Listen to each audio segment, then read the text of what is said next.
Cataract आपने कहा sooner और लेटर होना ही है, हर किसी को होता है? Given a long enough life all of us will develop a cataract. वो कैटरैक्ट जो होता है, आपके जो आंख है उसके अंदर एक लेंस होता है, कृत्रिम लेंस से वो लेंस को हम रिप्लेस करते हैं, जो ओरिजिनल लेंस होता है। ओरिजिनल लेंस ट्रांसपेरेंट होता है, तो ये क्लाउडी हो जाता है। जैसे शीशा अगर ट्रांसपेरेंट हो, उसको फ्रॉस्ट कर दो आप तो उसके थ्रू दिखेगा नहीं।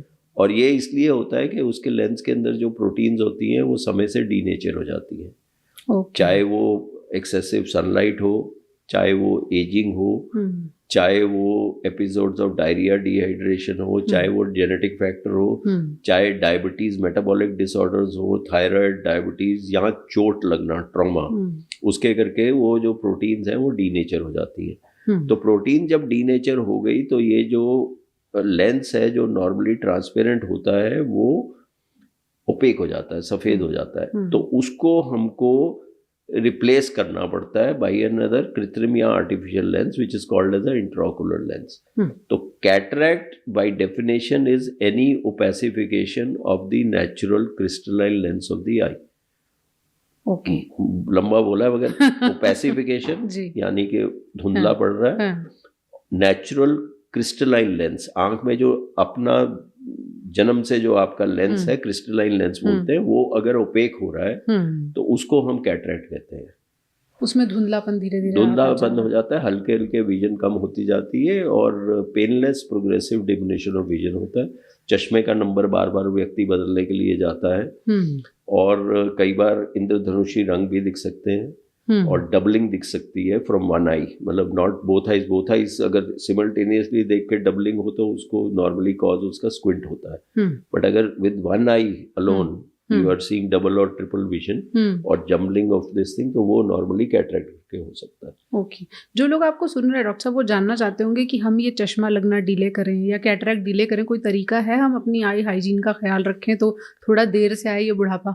देखिए, जो चश्मे का लगने का डिले करने का, तो मैंने आपको पहले बोला कि जो रिस्ट्रिक्टेड एक्टिविटीज होनी चाहिए विज़-अ-वी योर नियर वर्क।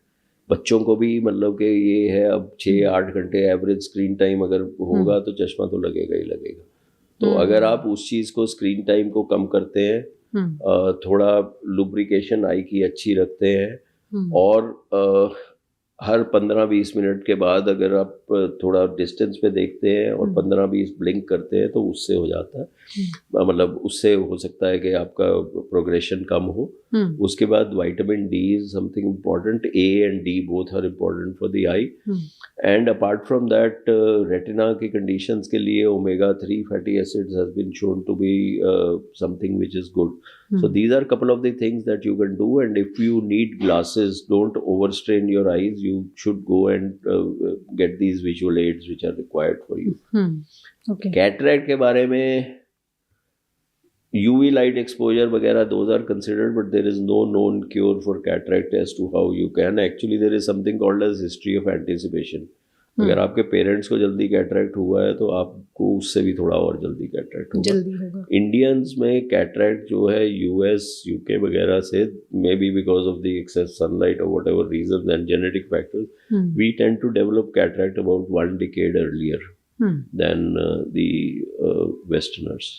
ऑस्ट्रेलिया ने सर अभी बच्चों के मोबाइल स्क्रीन देखने पर लिमिट लगाई है। चाइना में भी ये बात चल रही है कि स्क्रीन टाइम लिमिट किया जाए। आइडियली क्या होना चाहिए कि इससे ज़्यादा देखोगे तो नुकसान तय है? देखिए, ये इंडिविजुअल वेरिएशन होती है, बट मैंने जैसे अभी कुछ मिनट पहले जिक्र किया, 6-6 घंटे 8-8 घंटे जो स्क्रीन टाइम है, that is definitely myopigenic. It will definitely this thing. Ideally अगर 1-आध घंटा हो तो वो ठीक रहता है। डिस्टेंस मेंटेन होना चाहिए। टेलीविज़न की, जैसे आपने कुछ देर पहले बात करी थी, टेलीविज़न का डिस्टेंस डायगनल से कम 6 गुना होना चाहिए, तो उससे स्ट्रेन नहीं पड़ता। मैंने फंडामेंटल चीज़ बोली है, आँख दूर के लिए पड़ी है, पास आएगा तो वैसे स्ट्रेन करोगे, दूर देख रहे होगे तो आई के मसल जो है वो रिलैक्स्ड है, तो उससे आपका मायोपिया जो है वो बढ़ेगा नहीं। आंखों की कोई एक्सरसाइज भी होती है? आंखों की कुछ एक्सरसाइज होती हैं। एक तो मैंने ये रिलैक्सिंग एक्सरसाइज बोली, 20-20-20 रूल कहते हैं, जो कि 20 मिनट के बाद आप 20 फुट के डिस्टेंस पे देखिए और 20 बार झपकी लीजिए। उसके बाद कन्वर्जेंस एक्सरसाइज होती है जो आंख के मसल्स को एक्चुअली बेटर करती है, क्योंकि दोनों आंखें जब पड़ती हैं तो वो कन्वर्ज करके कोऑर्डिनेट करती हैं।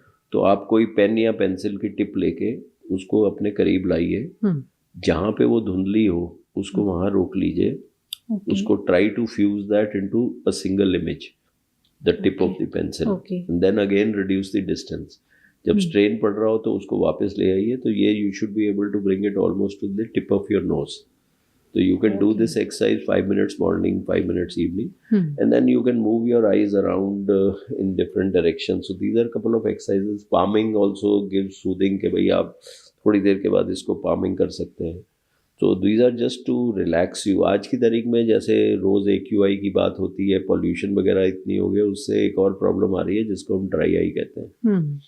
एलर्जीज एंड ड्राई आई, जैसे सांस की बीमारी के ऊपर आप सब लोग बात करते हैं कि भाई अस्थमा हो रहा है वगैरह, मगर जैसे म्यूकोजल मेम्ब्रेन वहाँ होती है वैसे आई की कंजंक्टिवा होता है, वो एक्सपोज्ड होता है आउटसाइड को।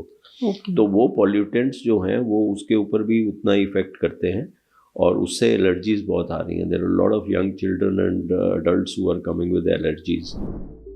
Follow Center for Sight and post your queries to get answers from the experts.